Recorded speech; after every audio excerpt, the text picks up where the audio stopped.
Praise the Lord. இன்னைக்கு ஏசப்பா உங்களை பார்த்து சொல்கிற வார்த்தை என்ன அப்படின்னா, சோர்ந்து போகிறவனுக்கு அவர் பலன் கொடுத்து சத்துவம் இல்லாதவனுக்கு சத்துவத்தை பெருக பண்ணுகிறார். ஆமீன். அதாவது சரீரத்தில் ஒரு பிரச்சனை, ஒரு பலவீனம் வந்தால் அதற்கான சாப்பாடெல்லாம் சாப்பிட்டு நம்மளை பலப்படுத்தி கொள்ளலாம். ஆவிக்குரிய வாழ்க்கையில் சோர்வு, மனதில் ஒரு சோர்வு வரும்போது உங்கள் ஆவிக்குரிய வாழ்க்கையில் ஒரு பலன் தேவையாக இருக்குது, அப்படித்தானே? அதை யார் சரி பண்ண முடியும்? அதுக்கு ஒரு டாக்டர் இருக்கிறாங்க. அவர் தான் இயேசு கிறிஸ்து. அவர் மனசோர்வை மாற்றி நம்மளை பலப்படுத்துகிற ஆண்டவர். சோர்ந்து போய் இருக்கிறவங்களை பலப்படுத்துகிறவர். ஆபிரகாமுக்கு ஆண்டவர் வாக்கெல்லாம் கொடுத்தார், உன் சந்ததியை நான் பெருக பண்ணுவேன்னு. ஆனால் அவருக்கு 75 வயது வரைக்கும் குழந்தையே இல்லை. அதனால் அவருக்கு ஒரு மனசோர்வு வந்துடுச்சு. ஆண்டவர் அப்போ அவரை அழைச்சி, நான் உனக்கு ஒரு குழந்தையை தருவேன்னு சொல்கிறாரு.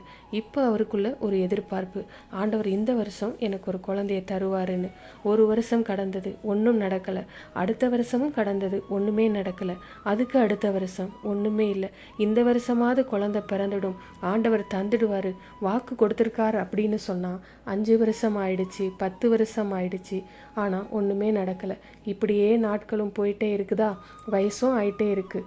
75 வயசில் ஆண்டவர் சொன்னார், 80 வயசாயிடுச்சு, 85 வயசாயிடுச்சு. அவ்வளோதான்.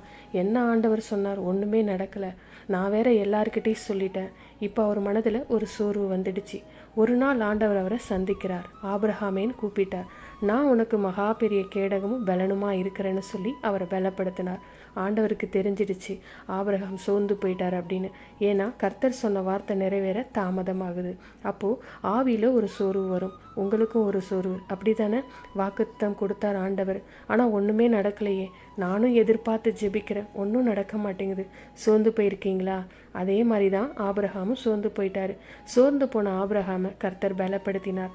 பலப்படுத்தி அவரை சந்தோஷப்படுத்தி அவர் சொன்ன மாதிரியே ஒரு குழந்தையை கொடுத்தாரு.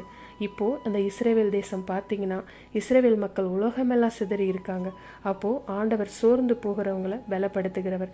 இன்னைக்கு உங்களை பார்த்து சொல்கிறாரு, என் மகனே, என் மகளே, சோர்ந்து போயிட்டியா? வாக்குத்தத்தம் ஒன்றும் நடக்கலைன்னு சொல்லி சோர்ந்து போயிட்டியா? வாக்குத்தத்தம் ஒரு நாளும் மாறாது. ஏற்ற வேளையில் அது நிறைவேறும்.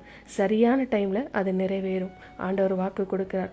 உங்கள் வாழ்க்கையில் ஆண்டவர் இன்றைக்கு அற்புதம் செய்ய போகிறார். விசுவாசிக்கிறீங்களா? அப்படின்னா விசுவாசத்தோட இந்த வார்த்தையை பிடிச்சி அறிக்கையிடுங்க. நிச்சயமாக அற்புதத்தை காண்பீங்க. ஆமீன். God bless you.